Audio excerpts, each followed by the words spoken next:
Good morning friends, welcome to our study channel move on study. तो friends कैसे हैं आप? आई होप काफ़ी अच्छे होंगे।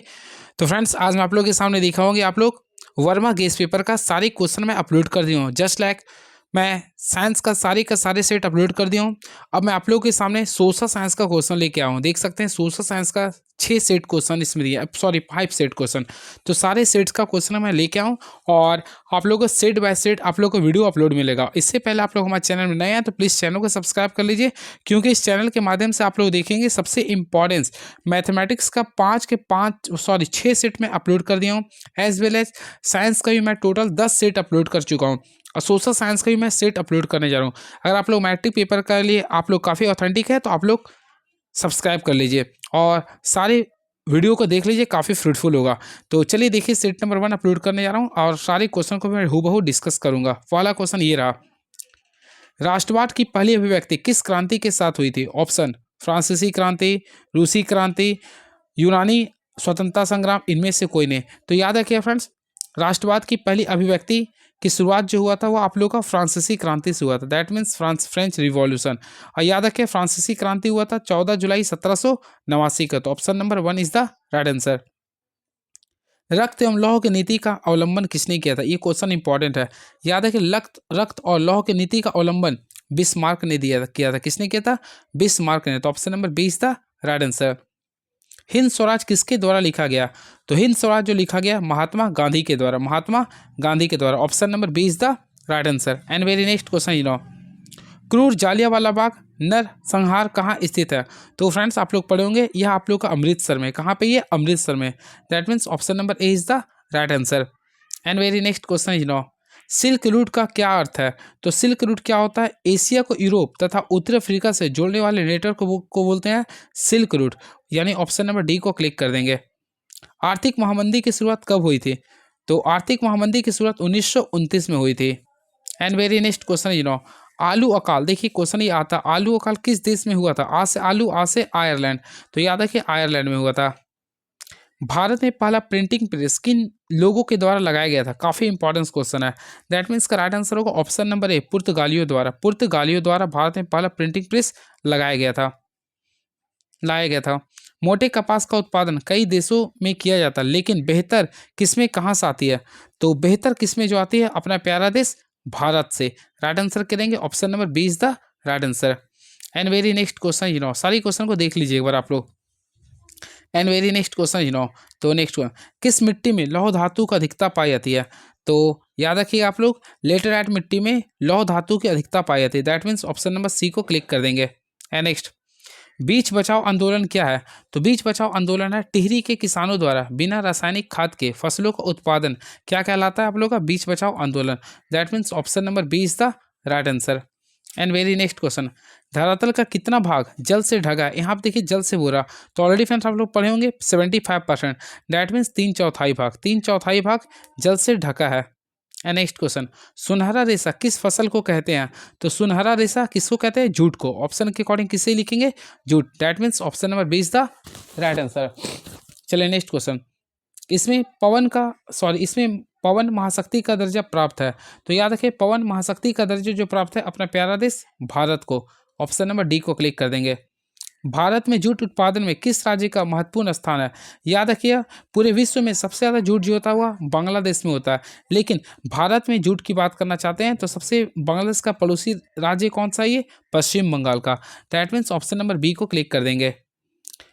सबसे लंबा राष्ट्रीय राजमार्ग कौन सा है? तो यहाँ पे देखिएगा आप लोग राष्ट्रीय राजमार्ग के बारे में बोल रहा। तो फ्रेंड्स याद रखिए भारत का सबसे बड़ा राष्ट्रीय राजमार्ग है NH7। That means option number B को क्लिक कर देंगे। श्रीलंका में बहुसंख्या कौन है? तो ऑलरेडी आप लोग पढ़े होंगे श्रीलंका के कहानी, एक था तमिल एक सिंहली था, तो वहाँ पे सबसे बहुसंख्या के रूप में थे सिंहली। तो ऑप्शन नंबर बी को क्लिक कर देंगे। पोखरण भारत के किस राज्य में है? तो आप लोग मैं बताया था पोखरण भारत के राजस्थान राज्य में। कहाँ पे? ये राजस्थान राज्य में। एंड नेक्स्ट संघ सूची, राज्य सूची और संवर्ती सूची का उल्लंघन भारतीय संविधान के किस अनुसूची में किया गया? तो याद रखिएगा संघ सूची, राज्य सूची और संवर्ती सूची का उल्लंघन भारतीय संविधान के 7वीं अनुसूची में किया गया। 7वीं अनुसूची में किया गया। क्लियर है? आप लोग को पता होगा संघ सूची में कुल कितने अभी वर्तमान समय में विषय हैं? 100 होते हैं। वही राज्य की बात करना चाहते हैं 61 होते हैं। वही संवर्ती सूची में टोटल हो चुके हैं 52। याद रखिएगा। भारतीय समाज माना जाता है। तो फ्रेंड्स आप लोग कमेंट बॉक्स में लिख सकते हैं भारतीय समाज कैसा मानता है। तो आप लोग देखते हैं आपके घर में अगर शादी होता है या कुछ भी आता है, जितना नियम होता है, दैट मीन्स आप लोग घर में जो कार्ड वगैरह आता है या फिर रसीद आता होगा आपके फादर के नाम से आते होंगे, तो एक पितृ सत्तात्मक समाज है। तो ऑप्शन नंबर बी को क्लिक कर देंगे। अब मातृ सत्तात्मकता है हड़प्पा सभ्यता।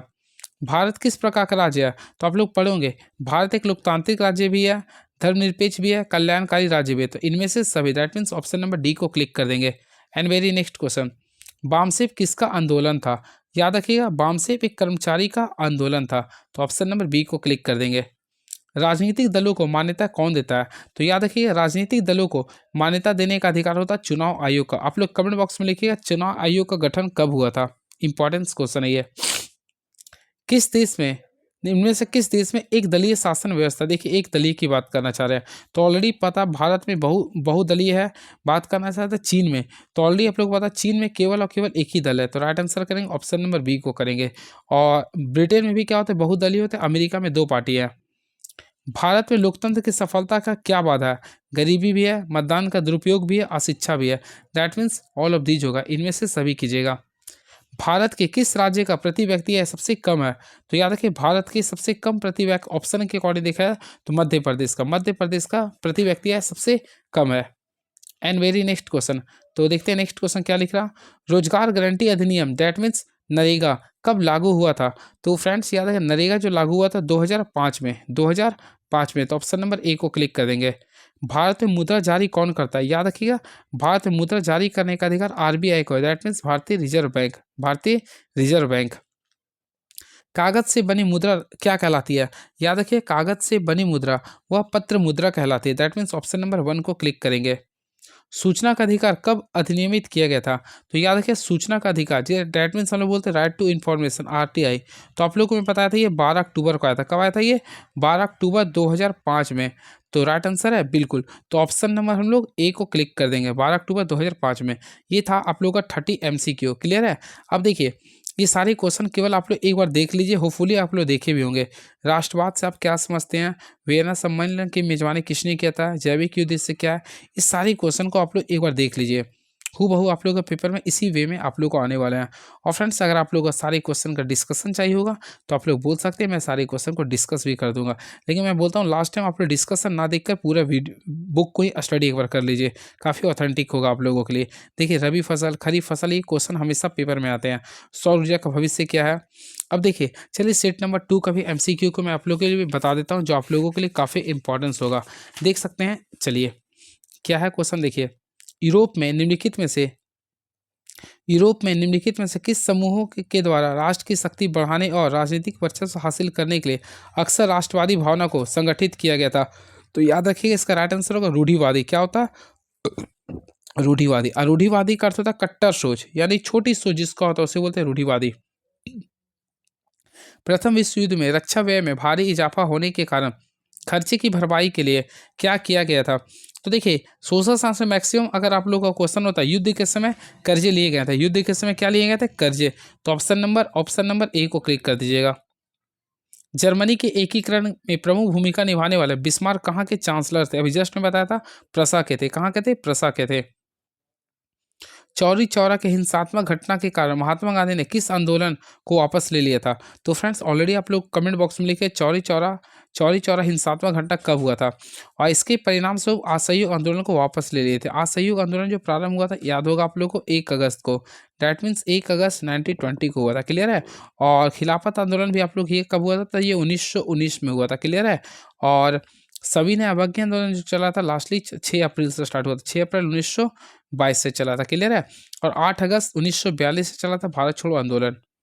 1917 में गांधी जी ने खेड़ा जिले के किसानों की मदद के लिए सत्याग्रह का आयोजन किया था। खेड़ा भारत के किस राज्य में है, ऑलरेडी फ्रेंड्स आप लोग पढ़े होंगे, खेड़ा गुजरात में है। कहाँ पे ये, गुजरात में। तो ऑप्शन नंबर ए को क्लिक कर देंगे। निम्नलिखित में से किस देश को वीटो का अधिकार प्राप्त नहीं है, देखिए यहाँ पे वीटो का अधिकार के बारे में बता रहे हैं। तो फ्रेंड्स मैं आप लोगों को बताना चाहता हूँ वीटो का अधिकार केवल 5 देशों को प्राप्त है। दैट मीन्स इसको हम लोग बोलते हैं ABCFR। देखिए आप लोग को याद करना पड़ेगा ABCFR। अब देखिए ABCFR में है, A4 होता है अमेरिका, A4 क्या हो गया, अमेरिका। बी फोर हो गया ब्रिटेन यानी इंग्लैंड हो गया, सी फोर हो गया चीन हो गया, ई फोर हो गया, एफ फोर हो गया फ्रांस, एफ फोर क्या होता है फ्रांस हो गया, आर फोर रसिया हो गया। ये पांचों देशों को मिला है वीटो का अधिकार। अब देखिए ऑप्शन लिख रहा है बेल्जियम, क्या इसमें बेल्जियम है? नहीं, तो ऑप्शन नंबर 1 को ही कैंसिल कर सकते हैं। दैट मीन्स आप लोग का राइट आंसर होगा बेल्जियम को क्लिक कर दीजिए। क्लियर है? तो right answer option number A, Belgium को अधिकार नहीं मिला, बाकी चीन, फ्रांस और रूस को मिला है। क्लियर है? त्रिनाद में मुहर्रम के सालाना जुलूस को एक विशाल उत्सवी मेले का रूप दिया गया है। इस मेले का क्या नाम है? तो ऑप्शन में भी लिख रहा है होसे, तो राइट आंसर होगा होसे। चलिए नेक्स्ट क्वेश्चन। तो चलिए नेक्स्ट क्वेश्चन देखते हैं क्या लिख रही है। बुनकरों को कच्ची कपास की समस्या का सामना क्यों करना पड़ा था? तो देखिए इसका राइट आंसर होगा आप लोगों का कच्चे कपास के निर्यात में वृद्धि हुई थी, इसलिए। तो ऑप्शन नंबर ए को क्लिक करना। किस मशीन के आने से बुनकरों को बड़े करघे चलाने और चौड़े, क्या लिखा, चौड़े औजार, सॉरी, हाँ औजार का कपड़ा बनाने में मदद मिली थी? तो राइट आंसर होगा फ्लाई शटल। क्या था ये? Fly shuttle. That means option number C को क्लिक कर देंगे। ज्योतिबा फुले ने 1871 में जाति प्रथा के अ- अत्याचारों पर कौन सी पुस्तक लिखी थी? तो ज्योतिबा फुले द्वारा जो पुस्तक लिखी गई थी उसका नाम था गुलामगिरी, गुलामगिरी। पंजाब में भूमि निम्नीकरण का निम्नलिखित में से क्या कारण था?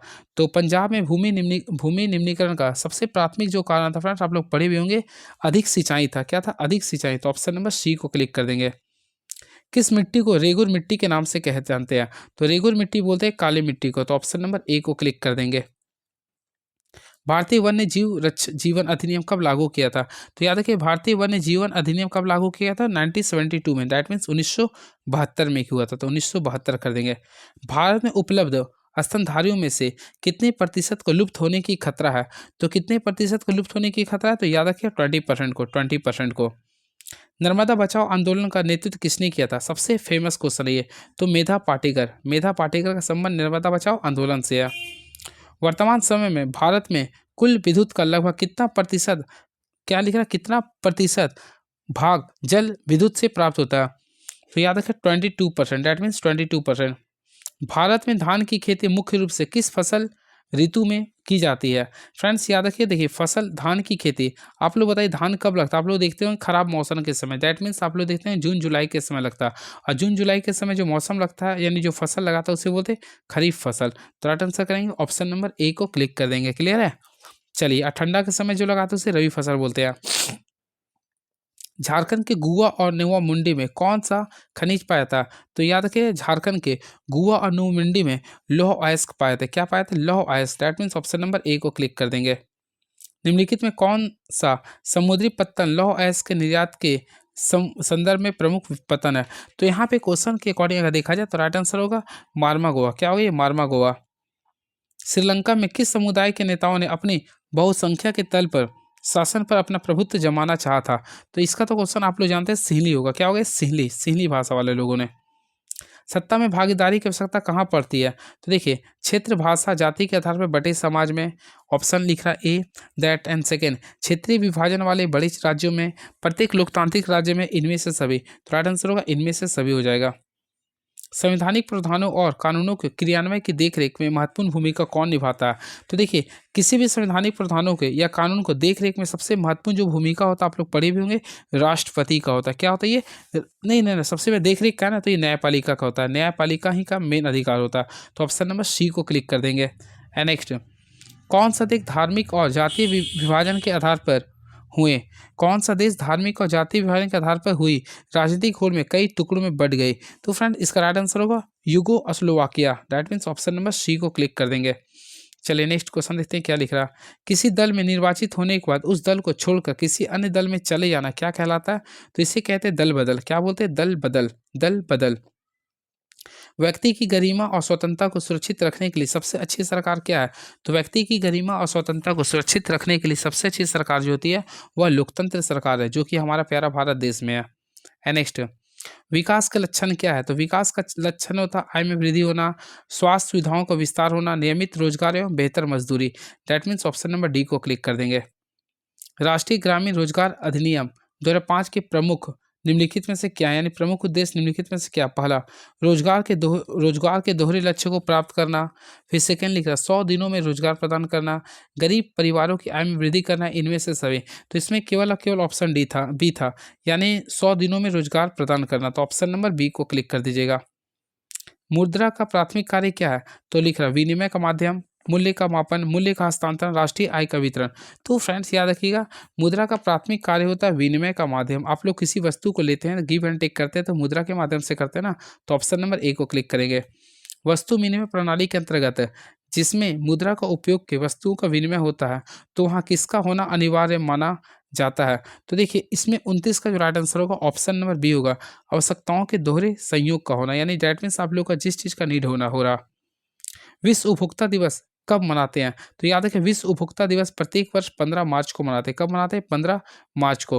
और राष्ट्रीय की बात करते हैं तो 24 दिसंबर को। राष्ट्रीय उपभोक्ता दिवस मनाते हैं 24 दिसंबर को, और विश्व मनाते हैं 15 मार्च को। कैसे याद करें, देखिए राष्ट्रीय अगर हम लोग लिखते हैं तो देखिए ये 2 और आपका रा एक जैसा लग रहा है। विश्व लिखते हैं तो देखो विश्व में 1 और 15 एक जैसा लिख रहा ना, ये इस हिसाब से याद कर सकते हैं। चलिए बाकी क्वेश्चन को देख सकते हैं, ऑब्जेक्टिव वाला क्या है जिस टाइप से आप लोग लिख रहा है। अगर आप लोग को नीड होगा तो सारे क्वेश्चन को हूबहू मैं समझाने का भी प्रयास करूंगा। तो ये फ्रेंड्स आप लोगों का क्वेश्चन था, आप लोग का देख लीजिए। इसके बाद सेट नंबर 3 आ गया, तो सेट नंबर 3 को जो भी क्वेश्चन आप लोग को देख लीजिए। नेक्स्ट वीडियो में मैं आऊँगा तो सारे क्वेश्चन को हूबहू मैं पूरे का पूरे बता दूंगा। इस सेट नंबर 3 है। अब इसके तुरंत बाद देखेंगे तो सेट नंबर 4 भी आ जाएगा। देखिए सेट नंबर 4 भी है, और अगर आप लोग का नीड है तो स्क्रीनशॉट भी कर सकते हैं, मैं इसलिए आप लोग को दिखा दे रहा हूँ। सारे क्वेश्चन को हूबहू मैं बता दूंगा। क्लियर है। चलिए तो कैसा लगा ये वीडियो आप लोग कमेंट बॉक्स में लिखिएगा। देन आप लोग का सेट नंबर 5 भी आ चुका है, तो सेट नंबर 5 भी एक बार देख लीजिए, और मैं नेक्स्ट वीडियो में आता हूँ तो सारे सेट को और भी डिस्कस कर दूंगा। क्लियर है। तब तक आप हमारे चैनल के साथ बने रहिए। Thank you so much. Please subscribe my YouTube channel move on study. और फ्रेंड्स और वीडियो आप लोगों के लिए ऑथेंटिक जस्ट लाइक एग्जामिनेशन आप लोग का वीडियो अपलोड है हमारे चैनल पे, move on study YouTube channel पे। मैथमेटिक्स का, साइंस का सभी क्वेश्चन, समुद्रन गेस्ट पेपर का और वर्मा प्रेस का मैं अपलोड कर दिया, और देख लीजिए आप लोग के लिए काफ़ी इंपॉर्टेंस होगा। चलिए thank you so much. Please subscribe my YouTube channel move on study. Thank you so much for the best. By Sagar Kumar. Thank you so much.